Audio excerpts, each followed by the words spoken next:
The basic idea behind pronouns is that they take the place of a noun. So they replace a noun in a sentence.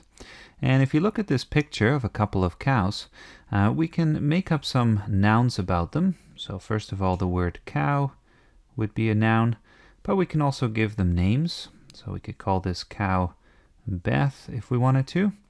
And the other cow, I don't know, Sarah. Those would be proper nouns. So Sarah is a proper noun, cow is a common noun.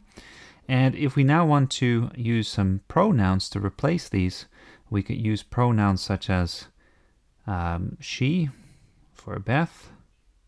We could say it for the cow if we wanted to. We could also combine them all together and say they. Or if we're not seeing any cows, we could say none, which stands for not one. We could say another cow. We could say that the cows are looking at themselves. All right, just trying to give you quite a few examples here of pronouns. We can say that they love each other, let's say. We can also ask questions. So we could say, who is that cow over there? All right, now the last thing we need to know yet is how these pronouns relate to nouns in a sentence. So if we look at a sentence here, we could write these cows love each other. And we have a couple of pronouns here. We have these and we have each other.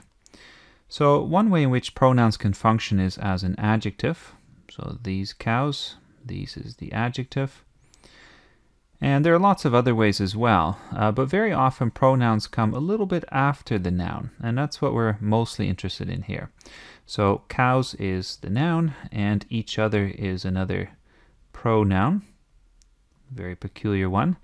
So when the pronoun refers back to the noun, then we call the noun the antecedent,